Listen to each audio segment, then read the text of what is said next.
Hey, good morning. At least good morning here right now. Welcome to breakfast at the Buckeye Barbecue Lake Camp. So I've said on videos in the past, I'm not a baker. I don't have any interest in baking. And I'm a huge believer in the Pillsbury frozen biscuit discs. But there's a really easy way to make biscuits that I've never done before that we're going to give a shot today.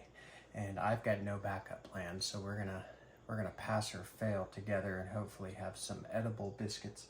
So this is a really easy recipe. I've got flour. I'm gonna add a pinch of salt. It's plenty. And then I've got some heavy whipping cream. And I happen to have a cup and a half of flour and a cup of heavy whipping cream that I don't think I'm going to use all of. But the ratio is essentially 2 to 1, 2 parts flour, 1 part heavy whipping cream. So the deal is with the heavy whipping cream is it's already got the fat in it. It's got the butter. So the super cold butter that you grate up or you cut real small and make sure it stays cold and all of that, you don't have to do. So I'm not going to add all of this milk here or this heavy whipping cream because I don't think I'll need it all. But I wanted to get enough out to make sure I had enough. So we're going to add maybe more than half of it. And we're just going to get our hands dirty. And just mix this around until it starts to come together. I will likely use a little more of the heavy whipping cream, but we'll see.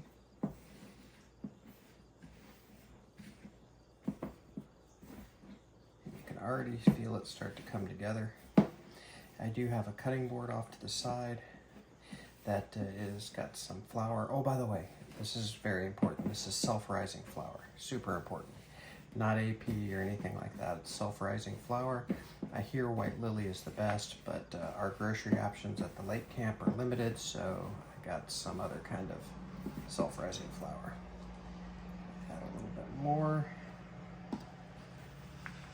And from what I hear, it's sort of hard to screw this up. So if your ratio is a little off, you just want to add enough heavy whipping cream so your dough comes together. And if you add a little more or a little less, you really should be okay. But again, I've never done this before, so we'll see. And this is starting to clump pretty well. Trying to keep one hand clean because you never know if you're going to end up needing to get anything else. And I'm using gloves just because I don't want the mess.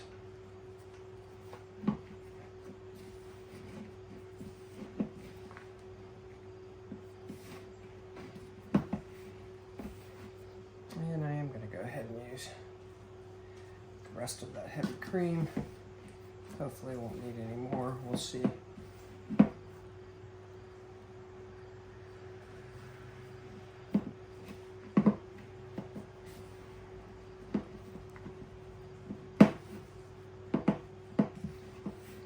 Yeah, the one thing I didn't get out is anything, or what I don't really have here at the lake camp is anything to cut the biscuits with, so I'm just going to use a knife. I don't even have a good cup to use to cut the biscuits. And this is really starting to come together. I do think I'm going to need a little bit more heavy whipping cream though. So I'll edit this video out, but I'm going to run to the fridge and grab just a little more heavy whipping cream, and I think we'll have a good dough, so I'll be right back. Okay, so I added maybe a 1/4 cup more, if that, and this is really starting to come together now.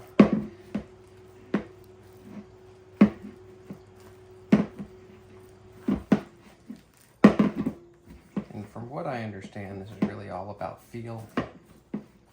So depending on certain factors, you may need to add a little more or less cream. And when you get a good dough ball, I'm going to transfer this to the cutting board and move this bowl out of the way. And here we go.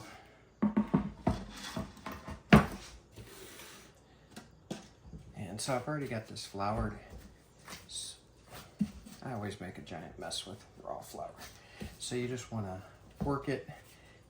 From what I understand, you can't work it too much.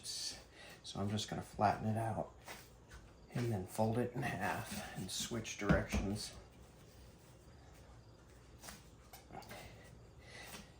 And while I'm doing this, I'll tell you we're going to use a 450-degree oven. I've got a small baking tray, kind of a quarter sheet pan lined with parchment paper. Ready to go. So I haven't even preheated the oven, so I'll leave these sitting out while I do that here in a moment, and we'll move on to the next steps of our lake camp breakfast. I don't even have a rolling pin here at the lake camp, by the way, so you certainly could use a rolling pan. I'm trying to get 4 good-sized biscuits out of this. They're not going to be perfect, not going to be super symmetrical, but honestly, I don't care.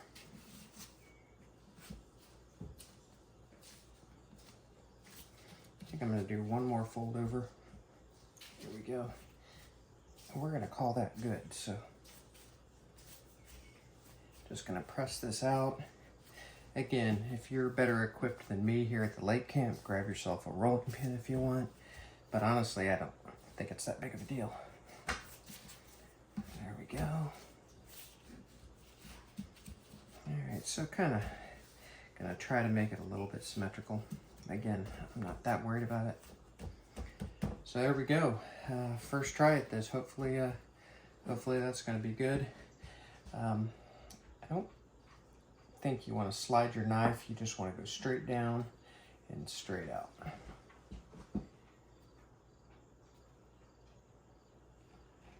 So those are a little bit oblong. That's okay. All right. So we'll see how we did. Again, I'll be honest with you. If these suck, you're going to know it. Hopefully they're at least edible, and hopefully they hold up to some gravy, because we're going to do sausage gravy next. So I'm going to set these aside, or I think I'll get them on their baking sheet first. So I've just got parchment paper lined baking sheet, and there we go. So I'll bring you back soon. So the other thing we're going to do for this breakfast is we're going to do some hash browns, and these Simply potatoes I think are great. Just so much easier as far as I'm concerned. This is not a gourmet channel, so for hash browns I don't grate my own potatoes. So we're just going to dump those in a bowl. This bowl is not going to be big enough, but we're going to make it work. And I have a little bit of olive oil. If I can get the lid off.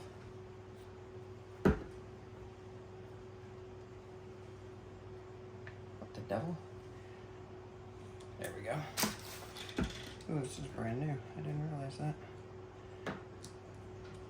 So we're just going to add a little bit of olive oil. And these are going to go in the same oven as our biscuits. About 425. And I've got some butter.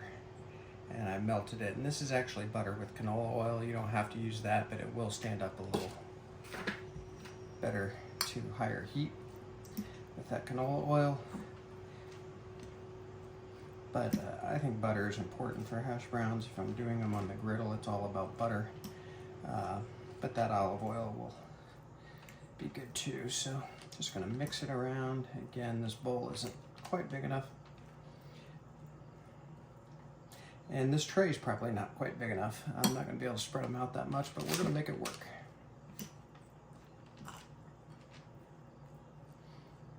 All right, there we go.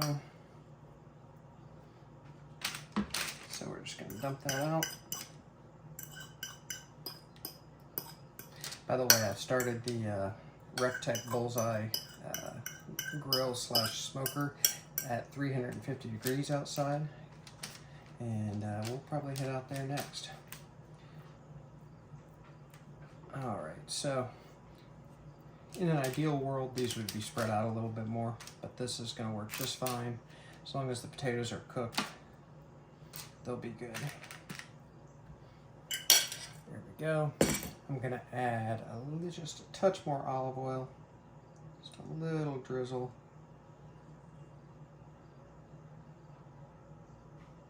There we go. And now I've got some Lowry's seasoning salt just for some spices. Of course, the big deal in this Lowry's is the MSG, which you can season these however you want. Salt and pepper is totally fine. And that's going to be it. So we're going to take you outside to the smoker next. In the meantime, I am going to start preheating my oven in here to 425 degrees. So we'll bring you back. Okay, here we go. So we've got the Rectech Bullseye preheated. I've got it on 350 degrees. I've had my cast iron skillet in there for probably 10 or 15 minutes. It's probably not super hot yet, but it's pretty hot. So I've got a pound of fresh sausage from our local Lake Camp butcher, which is awesome, by the way. I wish we had this quality of butcher near our grill house in a much more populated area, but we're kind of grocery store butcher people at home. So is what it is, but I love this butcher shop, and this sausage is really good. So we've got a pound of sausage, and we're just going to let that start browning. Now and again, I'll come back and break it up. I won't bring you back for all of those. You know how to brown ground meat, so we'll see it a little bit. Okay, so we're going to break this up a little bit more. I did turn the ambient temperature of the grill up to 400 just because opening the lid so often really cools it off since the flame is not directly under the pan. So we're just going to break this up a little bit and then close the lid and let it keep going. All we're doing here, this is not rocket science. So while I'm breaking this up, I'll just tell you my basic sausage gravy recipe, and I've been doing it the same way for a long time now. Sometimes I'll add different things, but generally it is a pound of meat to a third of a cup of flour to 2 cups of milk. And then I'll usually add some butter. Today I'm not going to add the butter, and I'll tell you why here in a little bit. I'll tell you why right now. So I had that heavy whipping cream. So instead of 2 cups of milk, I'm using a cup of heavy whipping cream and then a cup of milk. So that heavy whipping cream has the fat, so I don't need to add any butter to this. At least that's what I'm figuring. I'm not sure I've done it this way, but that's the way I'm doing it today, and I'm not worried about it. It will come out fine. So with that, I'm going to get this closed, keep the heat in, and we'll come back and break this up a little more here in a little bit, and I'll get the rest of my ingredients out here, and we'll put this gravy together, and breakfast is going to be pretty soon. By the way, the cookie sheeted hash browns are in the oven, and the biscuits are about to go in. I only have one camera here, and I'm not taking it back and forth, so I'm going to keep the camera out here and just tell you what's going on inside at the oven. So we'll see in a little bit. Okay. Sausage still browning. Oh, this is looking good. So there's a couple of, for lack of a better word, mistakes that are easy to make when you're doing your sausage gravy. One is not letting your sausage brown enough, not breaking it down enough. You really want that fat to render out of there pretty well. So that's one thing I've learned over the course of time, is to really not rush your sausage, let it break down really well. And we'll go over mistake number 2 here in a little bit. So I'm going to get this closed back down. This is looking pretty good. It's almost ready. I'm going to bring the rest of the ingredients out here, and we will get this sausage gravy put together. So we'll bring it back. Okay, so our sausage is probably ready to go. Oh yeah, for sure. For sure. I'm actually going to turn the temperature of the cooker down now a little bit. This cast iron pan will keep the heat anyway. So I moved it from 400 to 325. I probably should have done that a few minutes ago, but that's all right. It'll be fine. So I talked about letting your sausage brown really well, not rushing that, and not underdoing it. Next mistake has to do with your flour. So I've got my 1/3 of a cup of flour here. I'm going to put it in just a little at a time, maybe half. And I'm definitely using it all, no doubt about that, just in my experience. But here's the next thing you want to be careful of. You want to give this roux time to come together. So you want to cook out the raw flour flavor. And now you're not making a gumbo. You're not looking to make this dark red or anything like that. But you definitely don't want to rush this either. Let the roux come together. And by the way, I've done this on the stovetop far more than I've done it on the smoker. So you can absolutely do all of this right on top of the stove. All right, rest of our flour in.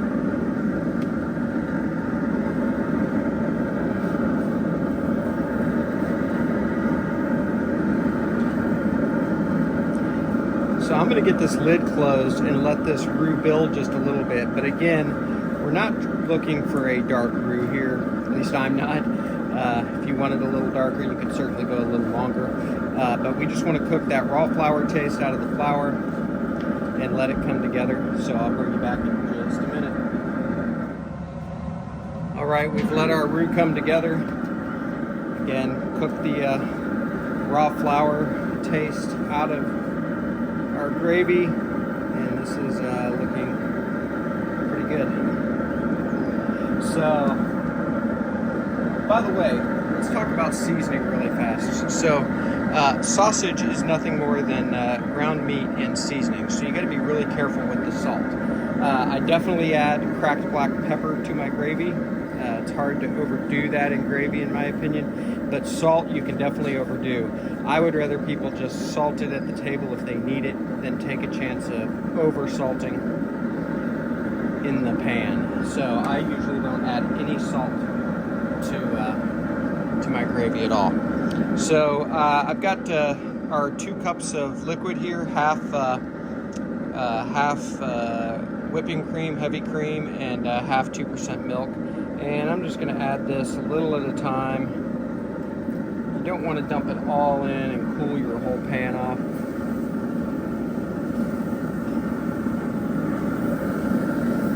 So essentially this is a white sauce or a bechamel with some protein added to it.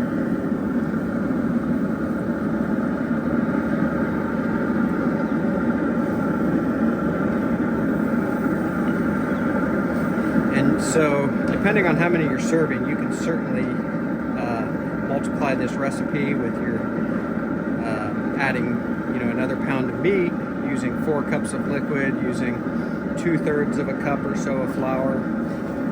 By the way, that flour measurement is completely flexible. You might need to add a little more flour sometimes.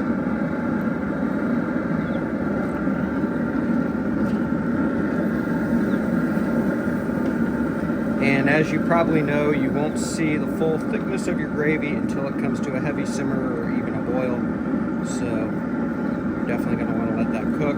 And if you want it a little runnier, if you want your gravy a little more runny, add a little more milk. It's totally fine. And if you get it too runny, you can let it cook down a little bit. That's fine too.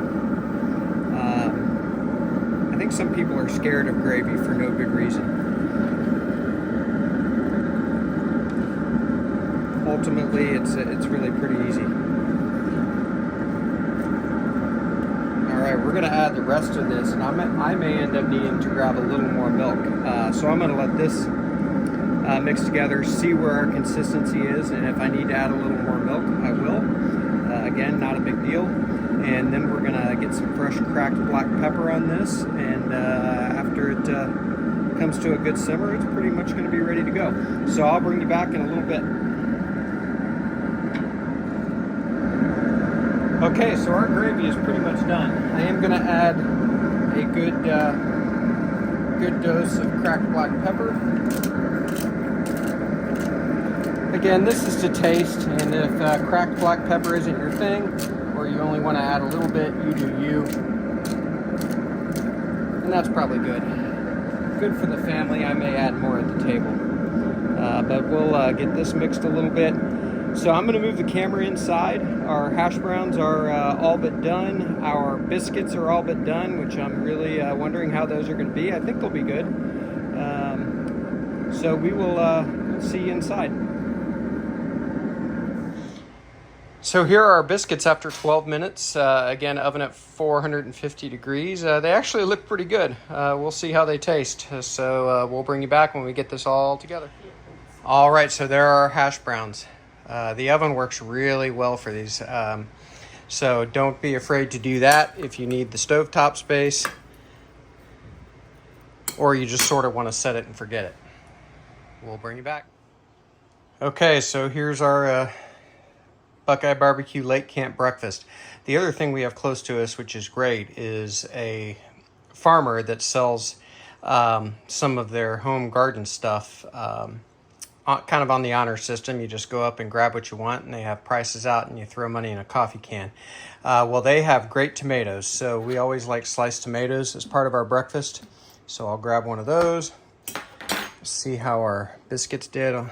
Now, wars have been fought over how you serve biscuits with gravy. I personally am a cut in half type of guy. Some people break them up, some people use them whole. I personally like them cut in half. Grab some hash browns here as well.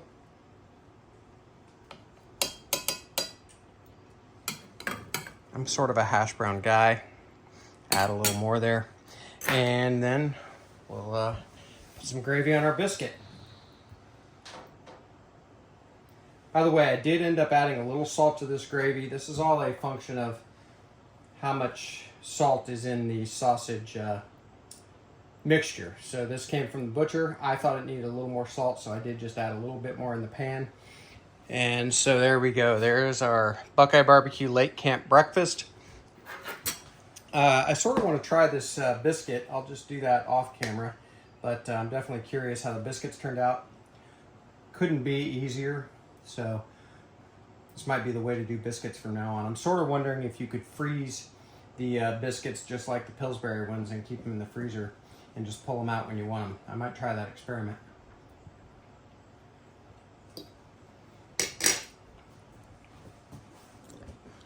I am no longer afraid of making my own biscuits. So good. College football Saturday here at the Buckeye Barbecue Lake Camp. The Buckeyes have Youngstown State, so the Penguins. I think it'll probably be a pretty easy win for the Buckeyes. But best of luck on your breakfast. Thanks for watching here, and if you could like and subscribe, I'd appreciate it. And we'll see you next time at Buckeye Barbecue.